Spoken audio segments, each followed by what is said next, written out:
Hi, thank you for joining us for another session of dedication. Fans remember the Bay City Rollers, hosted by Bay City Rollers Fan Events. I'm Suze, and co-hosting as always is the lovely Laura. Hi, Laura. Hi, Suze. Good to hear from You you. too. You too, always. This week we are really thrilled to be talking with the one and only Jake Duncan. Jake has traveled the world extensively in the capacity of roadie, sound tech, tour manager, event manager, and tour director with legendary acts like Jethro Tull, Aerosmith, Greg Lake, Ozzy Osbourne, George Michael, Harrison, and even Pavarotti. He's done it all and he's seen it all. But he's with us here today to tell us about his time when he was working with the Bay City Rollers, first as their roadie and then again as their tour manager. This is probably going to be a two-parter, so we're going to start with part one, which is the roadie years from 73 to 75. So hold on to your tartan scarves, friends. Here we go. Hi, Jake. Hi, ladies. How are you doing today? Great. Thank you so much for talking to us. Yeah, I'm really excited about this. I think we have a lot to get to, so should we dive right in? Fire away. All right. So now you started with them in 73, so that was really the beginning of everything as far as, when they really took off. Was Nobby still in the band when you came? Yes, he was. The lineup at that point was Nobby, Eric Faulkner, John Devine, and of course Alan and Derek. Oh, wow. Okay. So what was happening at that time? So you were at the end of Nobby, the beginning of Les, I guess. I was still there when Nobby was there. When I came along, I think it was maybe April, May 73 that I showed up because they had released, obviously they done Keep On Dancing in 71, the old Jensen song. Right. But they were spinning off the back of a song called Manana that I think had been well placed at a music festival or event called the Rose of Luxembourg. Oh. So that had enabled them to buy a slightly bigger truck for their equipment and for them to be able to travel in a car on their own. And of course, at that point, they thought that success would continue. I'm trying to remember. I think between Keep On Dancing and Manana, I think there was a song called We Can Make Music. Does that ring a bell? It does. Yes. Do I have the chronology right there? I think so. I mean, we didn't know that in America until afterwards. So I think that does sound familiar. Okay, so I had been playing in a local band myself, but I started playing drums far too late. It just came about because I was in the hospitality trade. I was a trainee manager in a hotel. I ran a disco there on this Friday and Saturday evening and a Sunday, 3 nights. And on a Sunday they had a live band. And about 6 months into that residency, the drummer was so drunk he couldn't take his position in the band. So having sat behind record decks for, the best part of 6 or 7 months and having what I've believed to be a decent sense of rhythm, I said to the guys, you know what, I think I can do this. If you give me an hour to practice, I think I can get my way through this for you. So I gave it a shot and actually it worked out okay. And they said, right, you can join the band. The other guy's not joining the band. So, but then I started to ignore my great blossoming hotel management career and saw the neon signs of rock and roll and spent too much time with the band. And then it must have been a Thursday evening in Edinburgh. I went into the music store to buy some drumsticks, and the Rollers had 2 of their own roadies, 2 local guys, but the main guy was in the shop buying guitar strings for Eric Faulkner, and didn't seem in a very good mood. And of course, because he was a local guy, I sort of knew who he was, and he announced to me that his other guy who helped him had just quit. And this is Thursday, and on Friday or Saturday they had a gig in a place called Bournemouth on the south coast of England, in a place called the Chelsea Village. Now things hadn't really been going well in my own band. My lads were getting tanked up every weekend, and the only reason we got away with it is because our audience were more tanked up than what we were. And I just thought, somebody once said, a man only makes three meaningful decisions in his life. And at that point, I just thought, you know what? And I said to him, look, what if I came with you?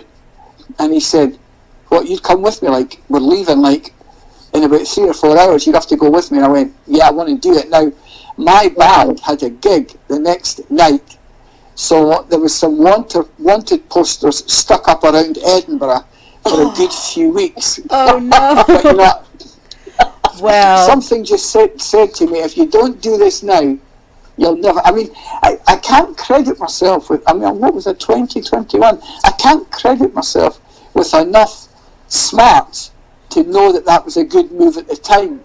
But something just did it, and bang! I left 4 hours later, and we drove all the way from Edinburgh to Bournemouth. Wow, that's amazing. Meant to be. Little did you know that was going to be a life-changing decision.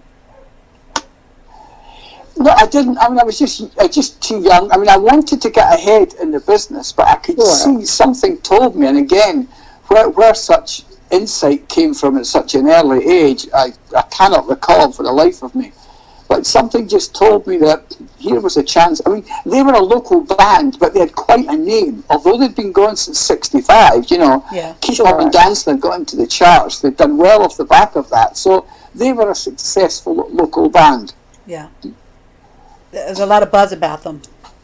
So this time, Nobby's still the lead singer. Take us through the transition of Nobby leaving and then Les coming on board.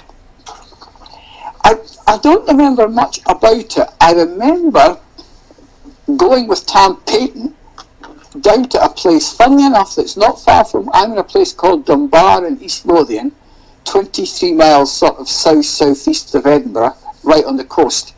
There's a little, another coastal town not far from here called North Berwick. And Les was in a band, singing in a band, and they were playing down in North Berwick.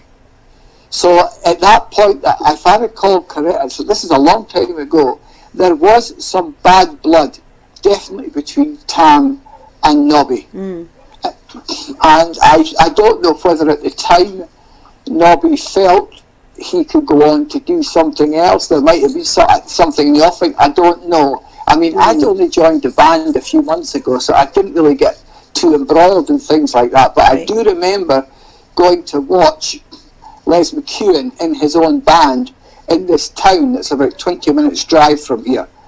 I don't know why Tam dragged me along there, maybe just for a second opinion or whatever. Yeah. And then, as I say, specific details are a bit murky now, but not now, because the original recording of Saturday Night had Nobby Clark's vocal on it. That's right.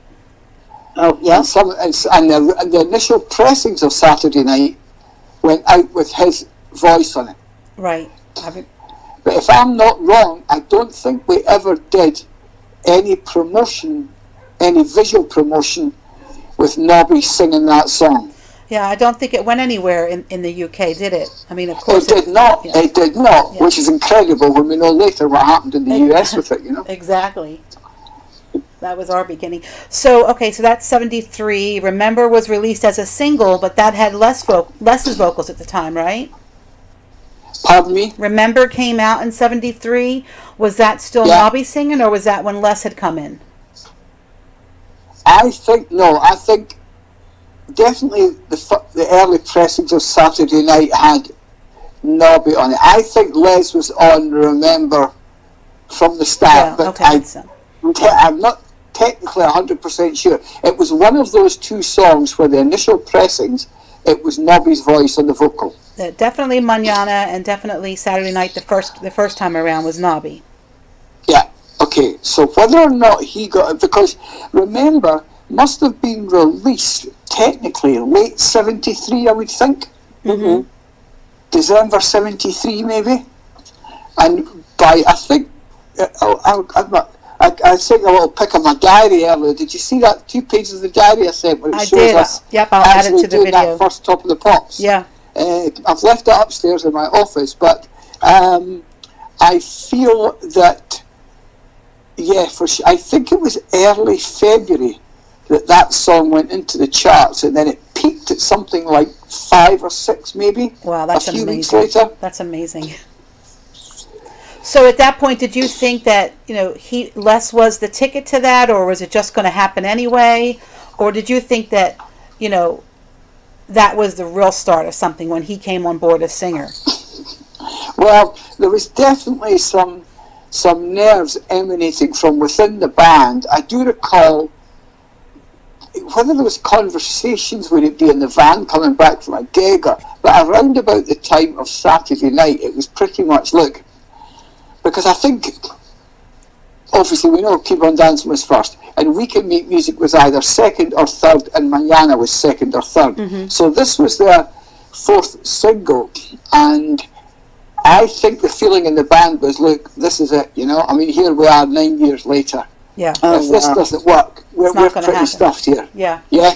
Now that might have, and initially because it didn't sell, because Saturday Night didn't sell well here at all, Nobby might have just thought, you know what? Because, Nobby could write a song or two, and at that point he probably just thought, you know what? Time to jump ship. This is going nowhere. Mm-hmm. And then, whether or not it was a case of Les coming on board, Tam trying to impress the record company and saying, give us one more shot at this, and Remember being released, and then that took off. But, Nobby had put 9 years into that band. Yeah, kind of bad timing for him, wasn't it? It was, yeah. So he did the legwork, and then this new guy comes on. Hell of a voice, but that's too bad. Sort of like a Pete Best story, isn't it? A little bit. Yeah. Mm-hmm. So then 74 comes, and there's more lineup changes. Woody replaces John Devine. Do you remember how that happened? Is it kind of the same kind of a thing? I think John also just wasn't thinking it was going to happen, because I'm pretty sure when we did Top of the Pops, Remember, Woody was already in the band. Oh, okay. So there wasn't really much of a difference time-wise in Nobby going and then John Devine going. Okay. Now, ironically, John Devine came from a town called Tranent, which is 20 minutes drive in the other direction from where I am right now. And I've always thought, I wonder if he's still got relations or people there, Yeah, you should try looking him up. Yeah, well, these are all things that round to now, because there's not a whole lot else I can do, although I'm tidying up my filing from 30 years. and I'm actually walking into my garden, I think, for about the 10th time in 6 years. But that I hope to find a lot, once all this calms down a bit, I hope to find some more time to do these things, because in my business, when you get to the level of international touring, once you go on tour, your personal life is not your own. Yeah. You actually, the only way your life progresses when you're on tour is age-wise or financially. Yeah. Otherwise, you don't progress. Anyway, I digress slightly. So that's okay. I was sorry to see John go. John had a good sense of humour, and we had some good laughs between 73. I mean, mainly what would happen between when I first joined in early 73 through until, at least for the first year, let's say, until Remember got off the ground and that, we would basically leave here, if we were lucky, I'd pick all the guys up in the van locally in Edinburgh. We'd have the equipment in the back of the van, and we had a panel between the front and the back with the 2 rows of seats, so the band travelled in the van. I'd pick them all up, and if we were lucky, we had a Thursday gig somewhere. We were still trading off the back of Keep On Dancing and Mañana. And I'd pick the lads up and we'd drive south, maybe, I don't know, to York somewhere. We'd do a Thursday night, Friday night, Saturday night, Sunday if we were lucky, and then we'd just get in the van on the Sunday and drive back up to Scotland. Because Nobby had a licence as well, so we were fine with drivers. It was myself, the other Roadie, and Nobby and Alan, I think, both had licences at the time. Mm-hmm. But, so we'd stay in cheap bed and breakfast places on, say, Thursday, Friday, Saturday, and after the Sunday gig we'd come back up to Scotland. And that was pretty much how it went throughout 1973 and the early part of 74 until Remember broke. But having said that, and not, pardon the pun, Remember, the Rollers were already contracted to quite a lot of shows through March and April. So they were in the charts at number 5, number 6, and we were having to honour gigs that had been contracted from 6 months before. Wow. You mean you mean going into 74? Yes. Oh, wow. Okay. Yeah. We were in there was a big tour at the end of 74, but in early 74, and these contracts had what was called a chart clause in them. So let's say the promoter or the venue paid £125 a night, let's say, for the show. Right. And most bands had these clauses. If by the time they got round to doing the show and they were placed in the top 30, there was another £50 went on to the contract price. Oh, wow. Bonus. and if they were top 10, there was another 150. Oh, but of course, the whole TV thing started to happen off the back of the television. Right. So we had the band very quickly, I was going to say nurtured, that's not, well, they had nurtured them a little bit. Tam did a lot of work in the early days, tirelessly sending out black and white glossy photographs of the band, because in those days, you could pick up, let's say, Teen Pop magazine, and there would be Susan there saying, oh, I like the Basic Road, and your address would be in there, you know, right. because you wanted a pen pal. You could connect, yep. Forget all that nowadays, you know, with information, all that sort of thing. But in those days, so Tam would get the rollers down to his house, and they'd sit in address these envelopes and put these black and whites out and send them to these kids. And so there was an undercurrent of awareness. And then when it hit, especially with 2 new guys in the band, so suddenly we're having to go and play these small shows, 300-400 people maybe, and you know, we're in the charts. Oh, wow. So that's where the hysteria started, right there at these gigs. Yeah, that wouldn't happen today, would it? They would cancel those gigs as quicker than you can say bye-bye and come to a bigger arena. Well, a lot happened in 74. They had their first TV appearance on Liftoff. Shang-a-Lang reached number 2. Then Summer Love Sensation reaches number 3. Roland's released. It goes to number 1. And then All of Me, Love All of You reaches, number 4. So they're in the charts. So naturally, a tour is going to happen. So they do a big tour, UK, right? Of UK? With bigger venues, I'm assuming? 74, yeah. What was that like? It must have been pandemonium. Pandemonium. So what we did was, remember, there was very few arenas in those days, right? Mm-hmm. There was maybe Wembley Arena, was maybe the only arena in the UK back in those days. Yeah. So you were playing town halls and cinemas, you know, you could, because they would just take the screen out the way, and you'd have a fairly deep stage, and you'd play clubs, you know, and dance halls. You know, it was more dance halls and clubs and town halls. So again, these places were just not prepared for the level of hysteria that the Rollers were courting at that point, especially on that late 74 tour. I mean, we upgraded the van. We upgraded the equipment van, but this time the boys were travelling on their own. Tam had bought an American estate car, and they were just driving around in this estate car. I mean, it was eating gas, and myself and the other crew guy, Ted, we were driving the equipment. So in a bigger vehicle. But, you know, in those days, you know, when you turned up at a club or something, we didn't really have a lot of equipment. We didn't need a lot of equipment. The days of the technological advances that we know now were way in the distance then. Yeah. So they gave us a bigger vehicle. We got a brand new Mercedes panel truck, and beautiful, brand new. We got twin tanks fitted on it for the long distances.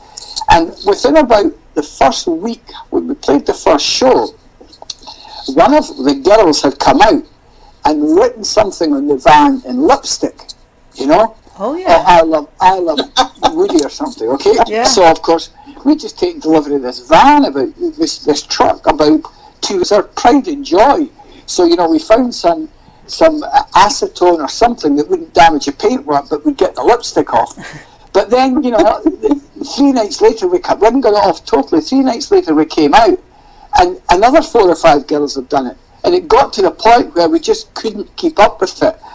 There is a picture somewhere of only one, because during this downtime I've been sorting through a lot of family photographs. I'll take a snapshot of a picture, probably the only one going, that shows the state that this vehicle was in. Oh, I would love that. That would be awesome. Because then they started spray painting and everything. They were quite the vandals. My goodness. But and I can remember coming out of where would we?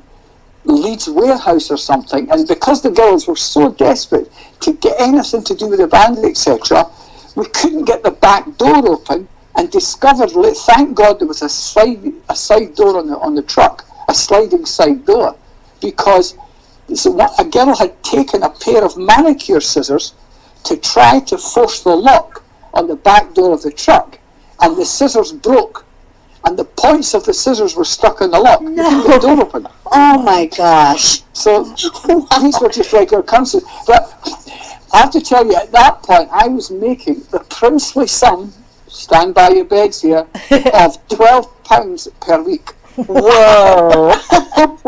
Maybe $20. Dear, oh dear. Oh my goodness. Now, but however, you could eat as much as the band paid for your food. Now, by the time the 74 tour came round, the bigger tour in 74, I was probably on about £30 a week there, which is still quite a lot of money in those days, yeah? Yeah. But also to say that when in the earlier part of 74 and the latter part of 73, it was £12 a week, but you got your food paid for, No. So if you had to, and you got your bed and breakfast paid for, okay? So it was basically £12 and as much money as you could eat. Nice. But when the hysteria thing started, the way that myself and the other roadie managed to make up our wages was that because, you'd have all these screaming kids in like Wolverhampton Town Hall, okay? Right. They're all jumping up and down, screaming, jumping up and down. Now, obviously, because I think you know what's coming here, because it didn't take too long for us to load our truck, because it was only a Mercedes panel van, okay, we didn't have a lot of equipment. Before we started de-rigging the equipment, we would run up onto the balcony and go along the rows of seats once the kids had left and pick up all these coins, yeah? That is genius. All the coins had fallen out of the pockets. That's genius. So we were getting paid £12 a week, but we were making about another £15 a week over 4 shows a week. Very enterprising, Jake. Very enterprising. And also, can I tell you? I remember coming out when the hysteria thing hit really huge. It was a way. And it came, obviously we know it happened really bad down the years for the boys, but initially everybody saw them as a quick buck. So I can remember, again, there'd be pandemonium. Like once Ted and I once they left, the guys left in their car, the fans soon dissipated, Yeah. And it would just be, in those days you didn't have local crew to help you load the vehicle because you didn't have a lot of equipment, so Ted and I did it ourselves. I can remember coming out the back of the vehicle and looking down and seeing what we call a rosette. I don't know if you know that expression. Oh, we do, yeah. Yes. Okay, right, a rosette, okay? And I looked down, it was a picture of Eric. And I looked down and the light must have caught it.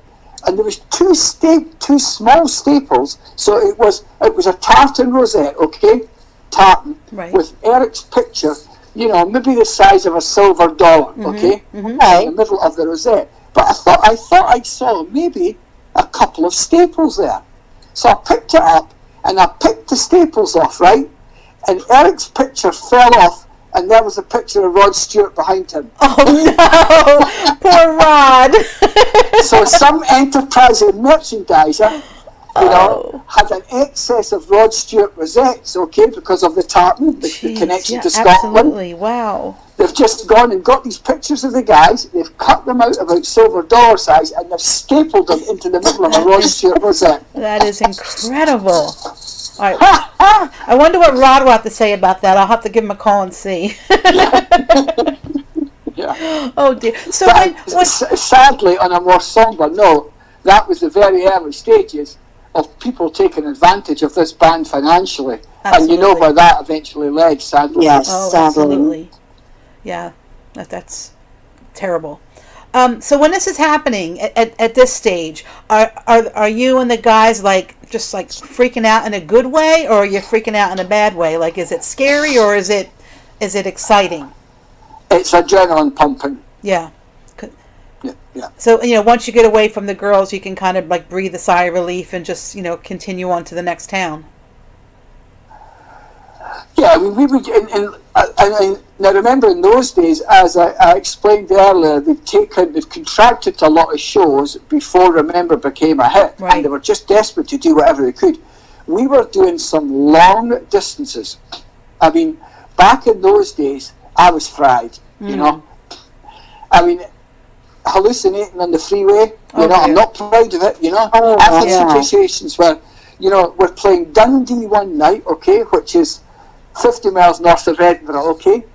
We're playing Plymouth the next night, wow, which is 450 miles south of Edinburgh. Now, okay, it's not like the tours that I'm involved with now. There's not a rigging call at 6 in the morning. Right. But you still had to get in at 3 o'clock in the afternoon. Yeah. So what we had to do is load up in Dundee, and we had no choice. We'd been in Dundee all day. We got Dundee at 2 o'clock, set up, sound check, do the show, trying to get out, because typically, as has happened throughout my career, unless the girls see the band leaving the gig, they think the band are still in the gig, and no amount of persuasion will tell them otherwise. Right. Right. Yep. So it would still be difficult when we had no one to help us load the truck. Not so much because we had a lot of equipment, just from the point of view of security. You're playing a lot of these nightclubs. It's 3 stories up, to where the stage was.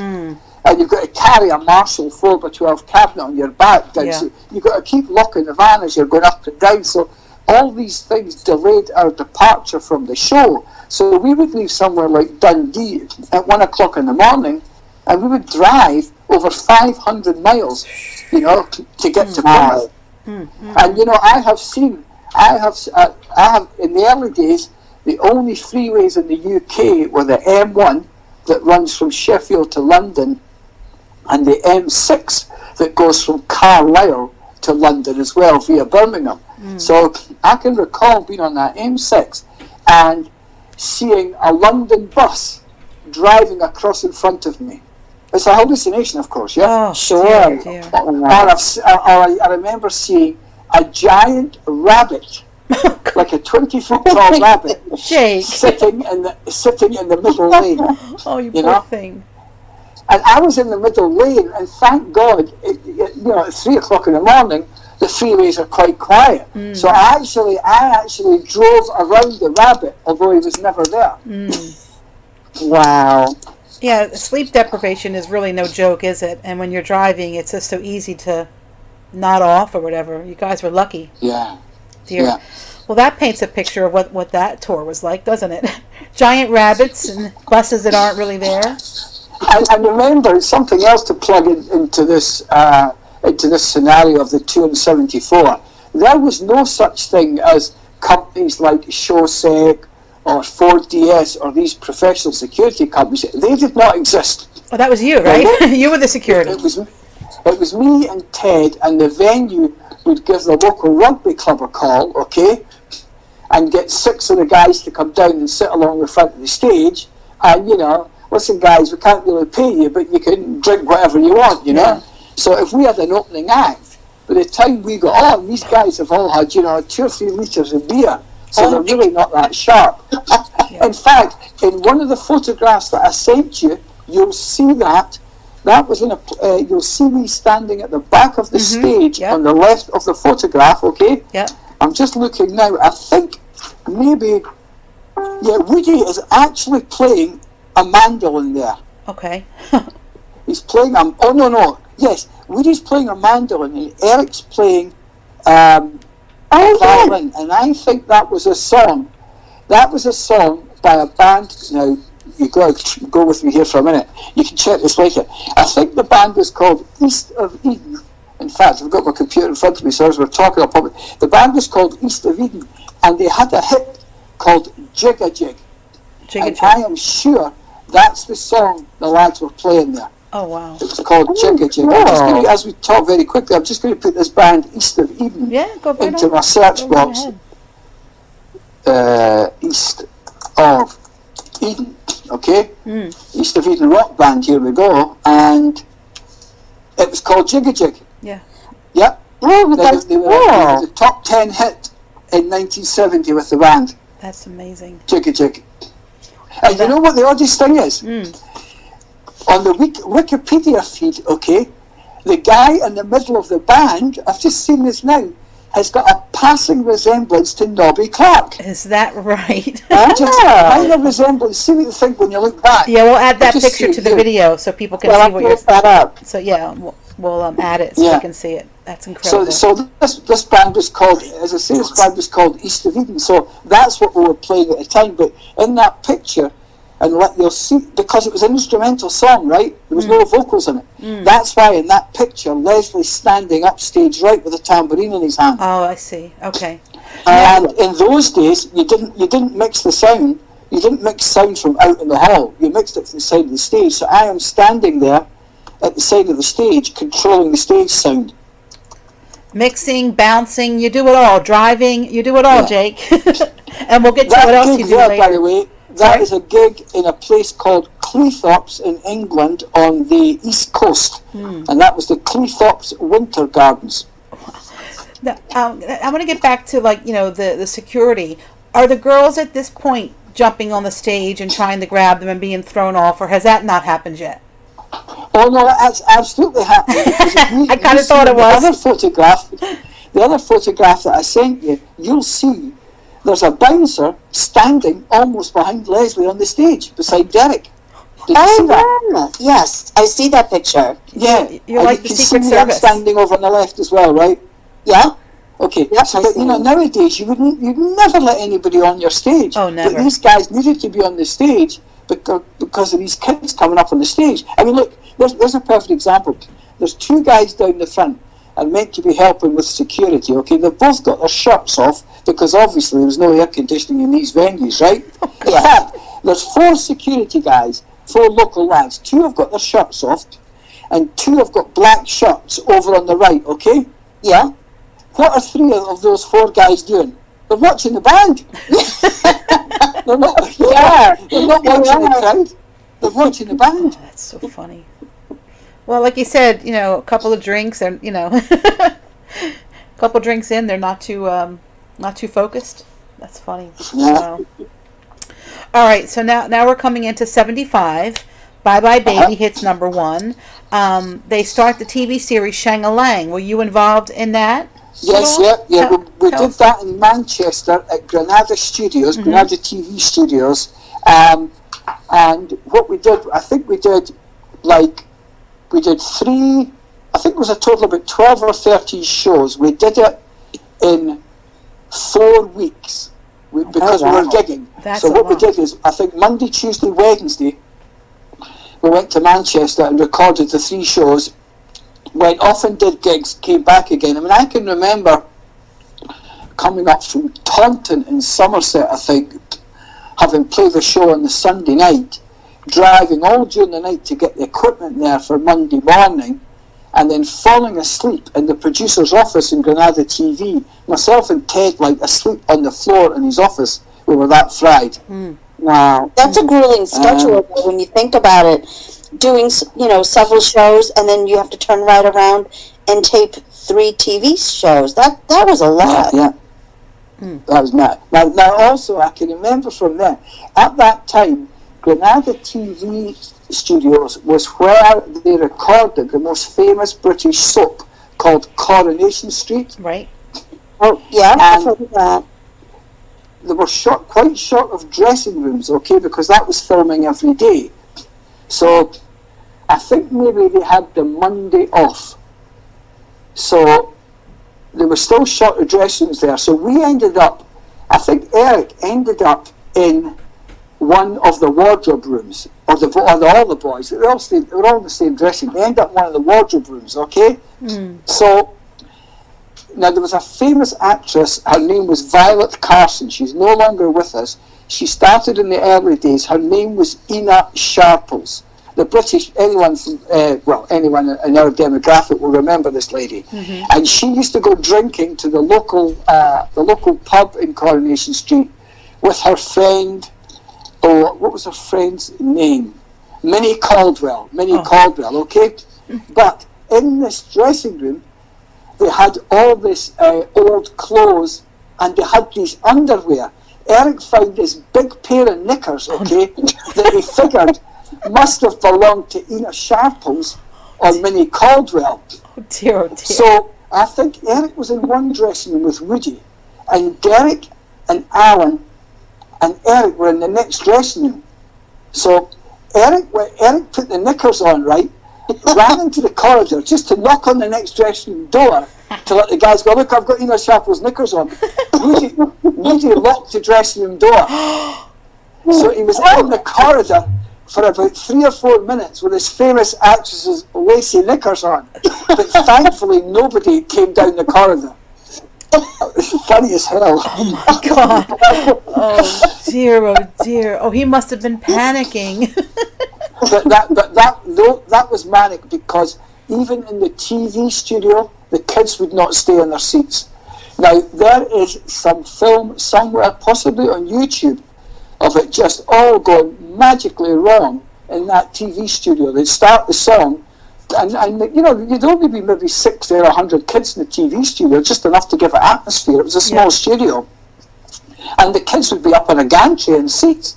But, you know, it just took 1 or 2 kids to be brave enough to leap the gantry and head for the stage, and the rest just followed them, you know? Oh, wow. And, you know, drums got knocked over, we had to stop, get them all, and it got to the point where they said, look, this happens once more, we're going to have to film it without an audience, you know?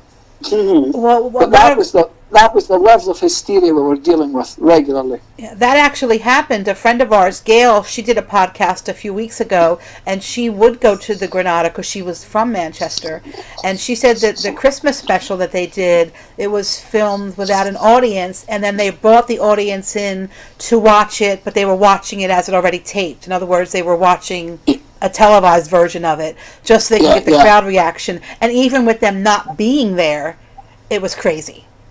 Yeah. It's unbelievable. Well, I think the presenter's name, I think her name was Aisha Bruff. I think she was an Indian lady, Aisha Bruff. She was the presenter of the show? Yeah, the presenter of Shang-Alang. I think, I don't know why that name suddenly comes to me. But, you know, those are manic. And in fact, on a couple of occasions on that Monday to Wednesday period where we did the 3 shows, because the band were in such demand, we would go off, if it worked out, we'd go off on the Monday afternoon and go do a show in Liverpool, you know, and then come back the next day ready to do another recording at the Granada TV. Wow. Yeah. It's like you couldn't get a night off, could you? No. Dear. Yeah. All right, well, so also in 75, the second album drops, Once Upon a Star, and there's something very special I want you to tell us about. Tell us about the special thank you on that sleeve for someone called Diddle Diddle. That album was recorded in Oxfordshire at an old school that had been converted into studios in a lovely place in Oxfordshire called Chipping Norton. And there was a kitchen there within the studio complex, but you know, these weren't the days where you had a chef standing by and all those sort of things, you know. And the guys were putting in long hours. So Phil Wayman was the producer. The guys and Phil were putting in some long hours. There was accommodation with it as well. They converted the school thing. So, and I think because of the level of hysteria surrounding the band, they thought if they bring in more staff to do it, and it's younger kids, they'll just get pestered, you know. Even, you know, 22, 23-year-old women are still going to be pretty excited at the prospect. So I said, listen, why don't I just make some basic dinner every night? Because remember, I'd been at hotel management school for 2 years before I went to the hotel where I was a disc jockey, okay? So I spent 2 years at a college in Edinburgh called Napier College. It's now called Napier University.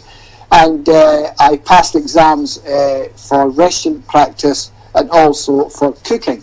So each night, I mean, it wasn't up to much. I would just go and get a load of pasta and chicken, and I would cook up these things for these guys. And you see, the thing is, they couldn't go out, and even in Chipping Norton, Such was the level of high hysteria. They could not go anywhere, you know.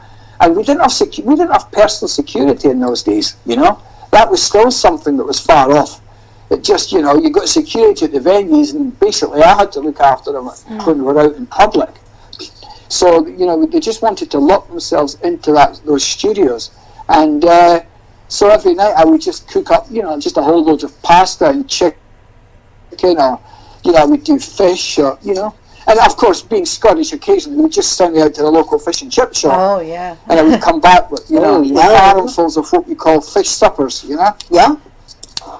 And that's where the so because, you know, a lot of early evenings had come down to the kitchen, go, what are you making tonight? And I'd be working away getting something together.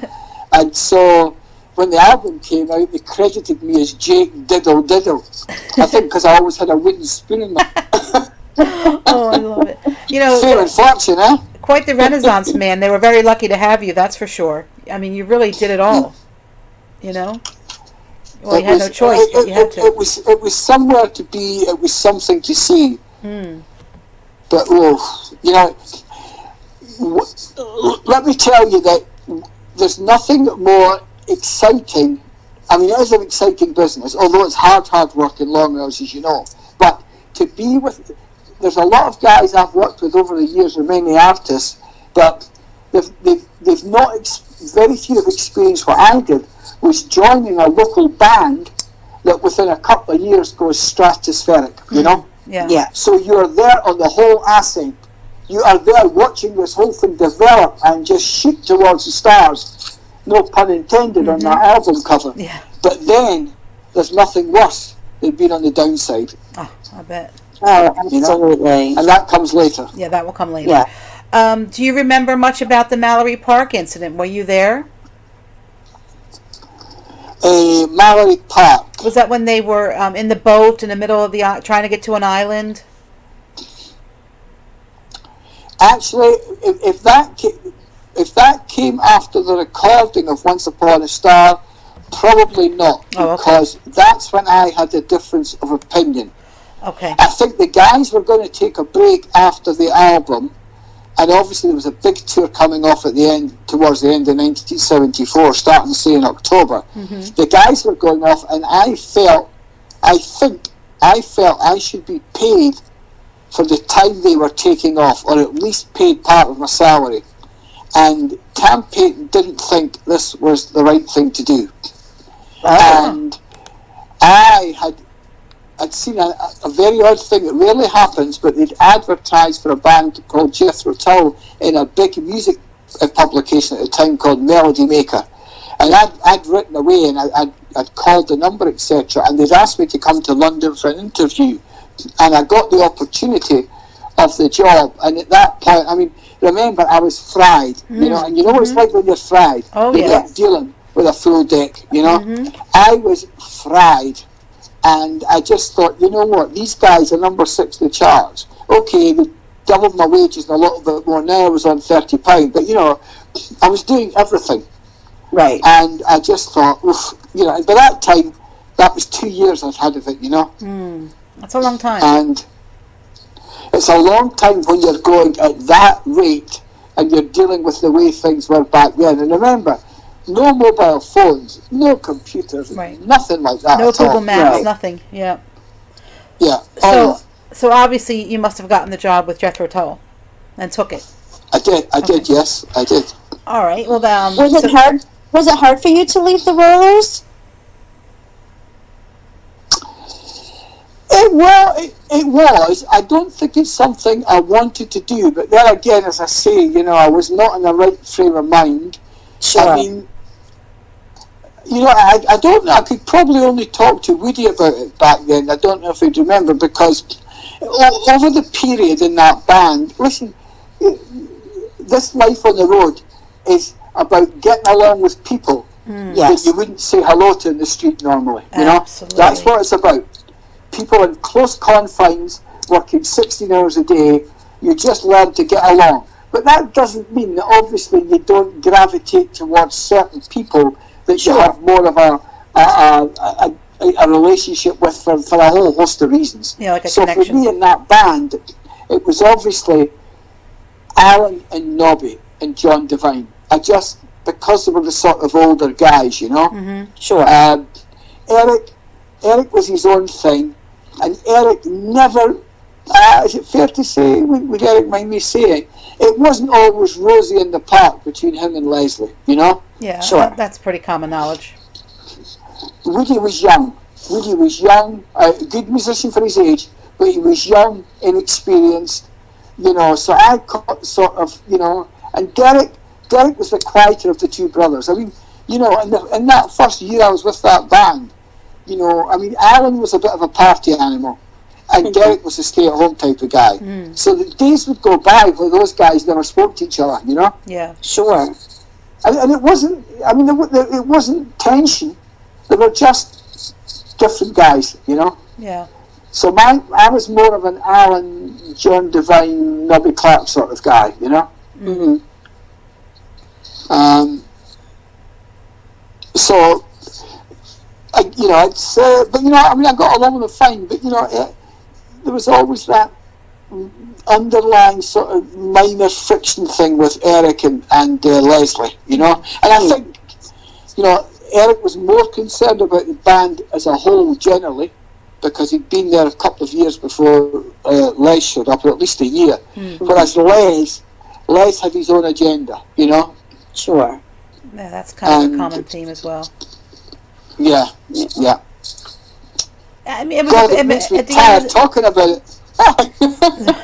No, it's been amazing hearing your stories where, you know, you're telling us a part of roller history that we really don't know much about at all. So this perspective has been just amazing to hear. Yeah, and you know, we're not done yet. We're gonna close for today, but we're gonna have part 2 because, you know, spoiler alert, you do come back in 1977. So we want to talk about that with you. Will you come back and talk to us? Yeah, I'm just going to go get a stiff drink before that starts. All right. Thank you, Jake. Thank you. Thank you. Thank you. And thank you, as always, our friends and listeners. We hope you enjoyed part 1 of our session with Jake as much as we did. He is a great storyteller, don't you think? Don't forget to tune in next week for part 2, when Jake rejoins the Bay City Rollers in the capacity of their tour manager. Until then, we hope you will check out our previous podcasts if you haven't already done so. We'll see you next week. Bye for now.